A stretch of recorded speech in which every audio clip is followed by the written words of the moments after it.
Good evening. We thank the Lord for bringing us towards the very last hours of the year 2021. In about 5 hours, the year is gone. And so we shall be embracing a new year. So we thank the Lord for the favors received this year. In my country particularly, and many places in Africa, this night, and on a night like this, people will gather in the church, Christians, Muslims, anybody, to come and stay in the church and enter the new year with the Lord. And people will raise their voices to God in prayers. First, in thanksgiving for this year passing by.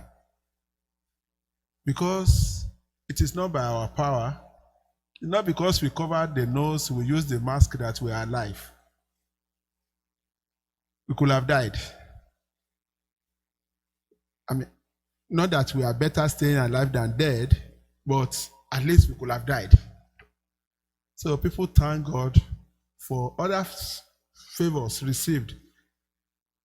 Promotion at work, progress of one thing or another. Even sometimes, they still thank God for unanswered prayers. So as they are thanking God on the one hand, they are praying and interceding to God on the other hand for the new year to make it better than the year ending. Because it's the hope of everybody that the days ahead should be better than the days behind. It's the hope of everybody. So, and on this note, I welcome you to this evening too, that maybe for another reason, we are here this evening. Not the same reason like in Nigeria. We are here because today is the vigil of tomorrow. And if today is the vigil of tomorrow, if you read the scriptures, you know that the dawn comes from the womb of the dark. I think you know that the dawn comes from the womb of the dark. In the book of Genesis, chapter 1, we have the account of creation. And when God had created everything, he said, evening came, morning came, the first day. Evening came, morning came, the second day. So that means that morning came from the womb of the evening. So we are already in the evening of tomorrow. And this is why the church celebrates or accepts to celebrate the vigil masses of Sunday in the evening of Saturday. Because it's from the evening the new day runs into the morning. So this evening as we gather, we are running into the new year also. And so it is a joyful thing to tell us Happy New Year. And to gather before the Lord, who has time, all the time in his hand. He's the one who holds time in his hand. And is the one who releases the time when he wants. And this is what we have in the second reading of today. Galatians chapter 4, verse 4. When the appointed time came, because with God, there is appointed time and there is the running of time. Human beings runs with time. But with God, we have appointed time. In English, the two of them look the same, but they are not the same. In Greek, in the word Greek, the language Greek, the appointed time is known as kairos. Kairos. And that's what we have in Galatians chapter 4. At the kairos, at the appointed time. But day after day, time day after day is called chronos. This is where we have chronology, the thing that is succeeding and rolling by.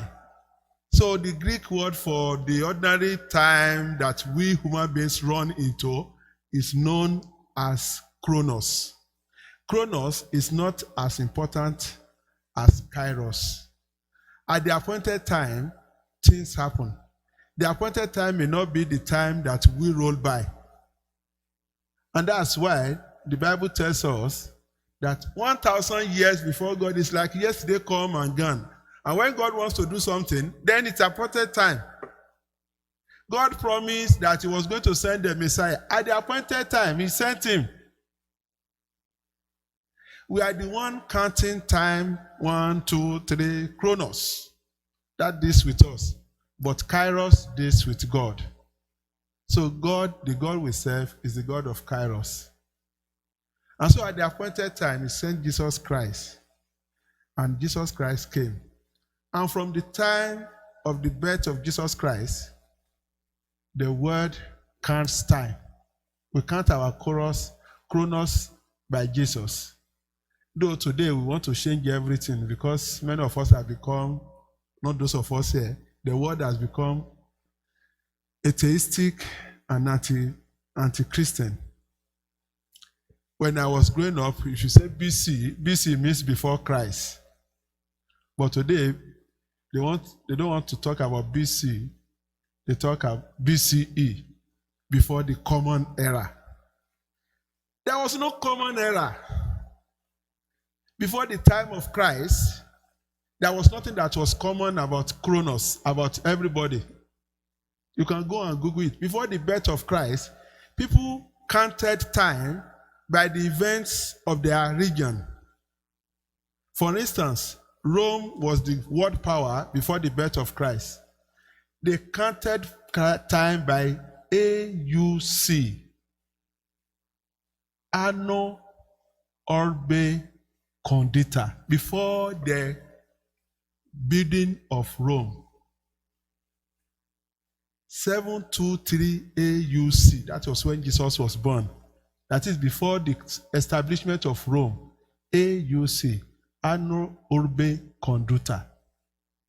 So, in the Roman Empire, maybe in Africa, they'll be counting about the time with the kings or events of magnitude before COVID or after COVID. That was what they'll be using to count time. So it is Christ that gives the sense of commonality to all of us. So either we like it or not, if you'd like, change BC to BCE, remove Christ, call it common era. It is Christ is the center of history. Christ is the center of history. And we as Christians should be so happy that at this junction, 2021 years later, we are still here associating with Christ. And the beginning of every endeavor, the beginning of every event is always very important. That's why the English will say, first impression matters. In my country, we usually have a saying that whatever you do on January 1st is what you'll be doing throughout the whole day. So if you drink throughout in January 1st, then you will drink throughout the year. If you show love in January 1st, you will show love throughout the year. If you are angry in January 1st, you will be angry throughout the year. And this is why people want to be before God by January 1st. So that they will keep God before them throughout the year. And the blessing in the first reading of today, they will be able to appropriate it. Look at that very beautiful passage. Numbers chapter 6. This is how you must cause my name on my chosen people. God was commanding Moses. Tell Aaron the priest. Tell him to bless the people. May the Lord bless you and keep you. May his face shine upon you. These are very powerful words from God at the beginning of the year. And the beginning of every year is an opportunity to receive that blessing from God. And that's why the church today puts this reading before us, so that as we are rolling into the dawn of a new year, let us be confident that we have a God who is going the journey with us. And the church does not stop in giving us this blessing. They put the feast, the solemnity of Mary, Mother of God. That Mary should accompany us with a maternal protection. Because as a mother, she knows how fragile we are. Like every woman, like every mother, the mother knows everything about every child. If he has 100, because she knows the condition, the situation, the context of every one of the child, or every one of the children, every child. The mother knows. And the church, as a mother, is inviting all of us to put ourselves under the protection of the maternal intercession of the Blessed Virgin Mary at the beginning of this new year. And the reason for this is because of Jesus Christ. When we hear today, the church talks about Mary, Mother of God. It seems so simple. We accept it, even without thinking about it. 2,000 years ago, many people did not believe that. There was no feast about Mother of God until the Council of Nicaea in 325 AD. That was when it was definitively defined that Jesus was God. Until then, some heretics came up and said that Jesus was not God. This heresy at that time, known as Arianism, thought that Jesus was not equal to God, was not God, was something a little bit above human beings, but not divine. You may be asking yourself, the heresy is still alive today in some religious professions. There are still some religious professions that do not believe that Jesus Christ is God. They think that he was just somebody who found favor with God. No. So at this celebration of Mary, Mother of God, it is not just about Mary, it is about also the victory of orthodoxy over heresy. Orthodoxy over heresy. That if Christ is God, Jesus is God, and Mary is the mother of Christ, then Mary can be called Mother of God. Until then, the Arians, another form of heresy, Nestorianism, they call Mary Christotokos, Mother of Christ, as if Christ is divided. But the church say, no, Christ is true God and true man. So when you see some of these teachings, solemnities, readings, they were the thought that have been brought together over a period of time. Because we are receiving them at the final definition and all those things, they look so simple. What is the essence of all of these things for all of us today? It is that there was never a time that being a child of God was ever easy. From the birth of Christ to today, being a Christian has never been easy.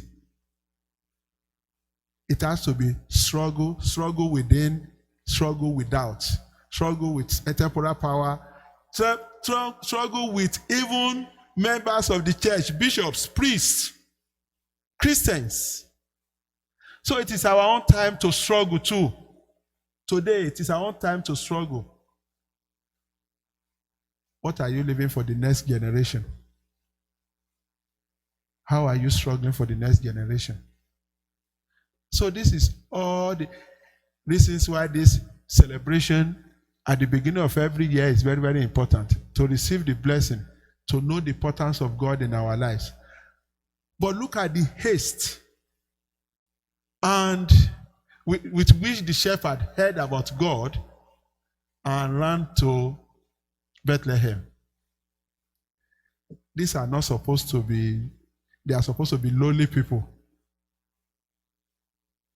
They are not supposed to be known. But with God, everybody is important, especially the lowly and the humble. So the shepherd heard the good news too. Perhaps you are the shepherd today, hearing the good news that Jesus is born, that Jesus is manifested, that Jesus is alive. Don't throw the opportunity away. As we roll into the new year, let us hold on to God. Let us know that all of these things, all the challenges we are having, the COVID, the Omicron, the Delta, whatever it is, the economy, they are in the hand of somebody who holds time in his hand. Somebody says, I do not know what the future holds for you, but I know who holds the future. God holds the future. I may not know what the future holds, but I know who holds the future. And this is what we are celebrating. At the beginning of this 2022, as we roll into the dawn of a new year, let us keep God before us so that all the blessings we have today, may His face shine upon you, may He be gracious to you, we may appropriate it as we journey through the year. And finally, January, which is the first month of the year, is named so by a Roman god, Janus. Janus is like a gate, a porter. In fact, those who speak Latin know that Janua is porter, is gate. So it opens here and close, and you can go out, you can come in. Through this January, you can look back to the year rolling out, and through January, you can hope for something in the future. And this is why we are here. As we reflect on our life, about the passing year, let us hope that the coming year will be better than this passing year. So on behalf of Father John, on behalf of the Bishop, I wish all of you a very beautiful year 2022, and that this year will bring us favor, graces, blessings, and all the good wishes, hopes, and anxieties that we have will be fulfilled in the coming year through Christ our Lord. Happy New Year to you all.